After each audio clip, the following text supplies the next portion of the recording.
So, superhero movies. Are we finally done with them yet? I went to go see Madame Web with my friend who was over from Germany, and as soon as we were done, I just couldn't help but think to myself, why do we keep doing this to ourselves? There's really no good way for me to go through all the shit coherently I want to talk about, so instead I'm just going to recite the plot from memory and just jump in with my own dog shit takes. So, this is Cassie. This is Cassie's mom. This bitch dies. She's desperately looking for a spider or some shit because it thinks that it's going to have massive healing capabilities, and cool, love that for you. Have fun getting suicided by the government. Then her security detail, who has the personality of a flat glass of 7-Up, just shoots up everybody because, oh no, turns out that's the villain. So yeah, bitch dies, but then a bunch of crazy spider people come down and just shit out her child, and this bitch turns out to be this bitch. That's so crazy. The sands of time keep marching on despite my cries for help. Cassie Webb has grown up to be an EMT who fucking hates people, so have fun deciphering that. One day she does a fucky wucky and she gets in a car with a dude who's trapped in it, and then the guy gets out successfully, but surprise, the car was on a bridge, and so she just, thankfully she survives. So while she's in the ocean, she gets powers, or her powers activate, I don't fucking know. And if you're wondering what kind of power she has, don't. It'll never be clear. The movie keeps telling you that she has visions, but she also apparently has the ability to fucking multiply herself and maybe communicate telepathically, I don't know. But then she's pulled out of the water by Ben Parker. Get it? Get it? Uncle Ben? Ben Parker. Clap, motherfucker! I have opinions about Ben Parker being in this movie, but we'll get there. Believe it or not, it gets more egregious. So like I said, the power that she gets, the main thing is that she gets visions, but the way that the film language works just never clearly indicates that that's what it is. Like when she first started having these lapses of time, I figured she was in like a time loop or some shit because everything was just so cleanly put together. But then later on they start throwing in like jump scare type shit and like showing blood on her hands and stuff, which makes sense in some instances, but it's still just like, dog, if you're gonna commit to the idea that she has visions, maybe show them all in like a similar way. Because on one hand you have what looks like a fucking massive case of deja vu, and on the other hand you have these super flashy sequences that just sound like you need an excuse to put like 10 jump scare stabs in the middle of your shit. Exhibit A, this piece of shit sequence. Mr. Flat 7-Up strolls onto the train with no shoes and just brutally kills 3 teenagers, but oh, it was all a vision. That happens 3 fucking times. First time is shocking, second time is a bit boring, third time, can you shut the fuck up? Obviously she rushes them all off and it goes absolutely smoothly because of course it fucking does. It's a Marvel movie, nothing bad ever happens to anybody. And we're introduced to the 3 teenagers, otherwise known as the fucking 3 concrete slabs in this movie. I can't fully commit to saying the acting was shit because actors are only as good as the story they're portraying, and the story was such shit too, so it's whatever. A lot of the things I talked about were notes that I took directly after the movie,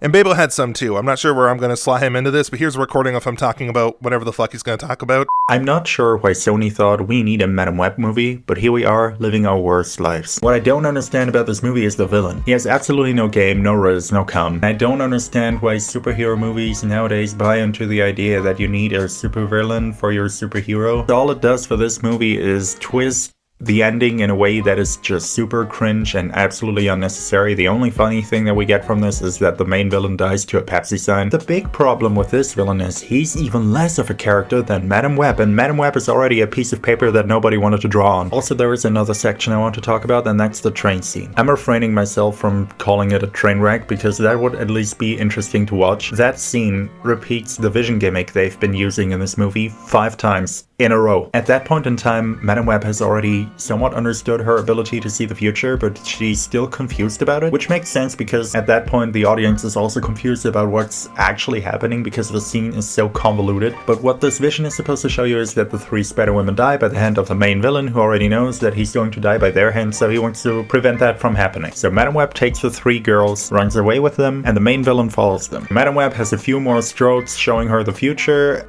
but they eventually escape the scene. Now, though, Madame Web is framed as someone who abducted 3 children, even though there were people who saw what happened. Anyway, 11 out of 1 purgatorial experience, I love it. Cassie saves them all and then puts them all in the middle of the forest because otherwise the flat 7-Up villain is gonna find them with his NSA he has NSA tech. Did I mention that? And then they all realize that they actually know each other because one of them lived in the same apartment building as Cassie Webb, and then the other one ran in front of her ambulance and shit while she was moving. I don't actually remember how they met the third one because it doesn't fucking matter. You didn't have any precognitions about these teenagers before you saw them getting brutally murdered because they stepped on the same train as you. You got on the train for literally no reason that was relevant to the people you ran into. I don't get the point of that at all. Am I missing something? Am I stupid? Well, I mean, I already know I'm stupid, but am I stupider than normal right now? Anyway, she leaves the kids in the forest and goes back to her place because apparently it's like Grand Theft Auto. You just leave the zone for a minute and all the police forget you exist. There's also this hilarious scene where she rolls up to her apartment in the taxi that she stole, and her bright idea is to just grab a crowbar that's conveniently just under one of the vehicles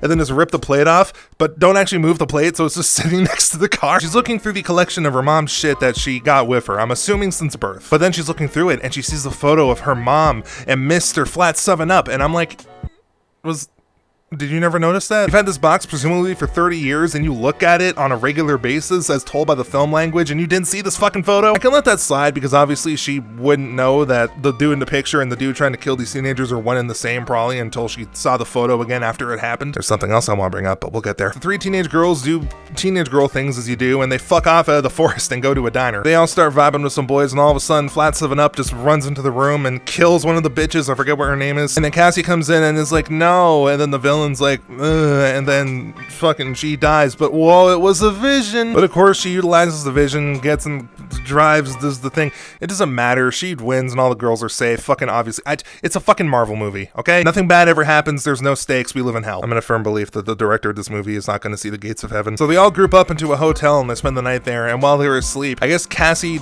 talks to Flat 7-Up, or maybe it's an illusion of him, which leads me to once again ask, what the fuck is her power? Because I keep thinking that it's just visions and maybe time loops, but now apparently you can communicate telepathically, like in your dreams. Like, is that really Flat 7-Up, or is that just fucking whatever? It doesn't really go anywhere. They wake up and then Cassie's like, I need to do what's best for the kids, that's why I'm gonna fuck off to Peru. And she is leaving them with Ben Parker. Ben Parker, remember Ben? Then she gets on a plane despite being a wanted fugitive and just fucks off right to Peru. This dude from the Spider Clan shows up and it's all like, hey, I've been waiting for you for 30 fucking years. Then she learns all about her past and learns that her mom didn't actually hate her, which I didn't realize was a internal struggle she had, and that she was mainly looking for the spider because her daughter was going to be born with some fibromyalgia, whatever the shit to do with muscles, I don't know. And this is the next big thing for me, because she had all of her mom's documents for 30 years, and we can assume that she perused them regularly whenever she felt like it.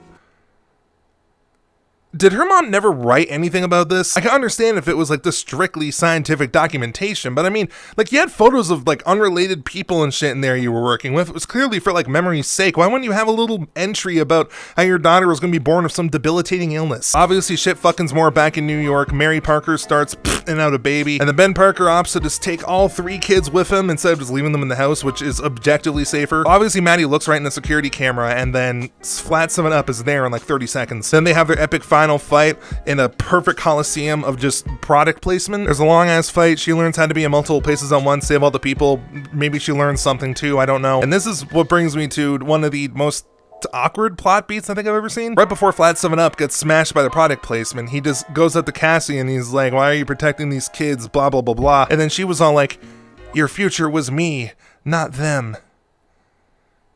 Bitch! The tagline of this movie is literally knowing the future can't save you from it. You just killed a dude 10 years before he was supposed to die. I'm just so confused as to what the fuck this was supposed to be. The writing room just completely ran out of ideas. They were like, fuck it, you work it out. She does the Madam Web thing where she goes blind and also breaks her legs, all from the power of one firework. Fireworks are dangerous, kids, better stay away from them. Then the movie ends and she adopts the three kids, I guess, and she becomes just completely devoid of personality, and it's the most awkward thing I've ever seen. And then you sit through the credits wondering if what you just saw was truly real, and then there's no post-credit scene, so you don't even get aftercare after you got fucked in the ass. It's actually kind of impressive just how much this movie made me feel nothing. Sensory deprivation tanks cost a lot of money. Just get a ticket to this movie and it'll have the same effect. I can't even agree with YMS saying it was a so bad it's good movie. It wasn't so bad it's good, it was just so bad.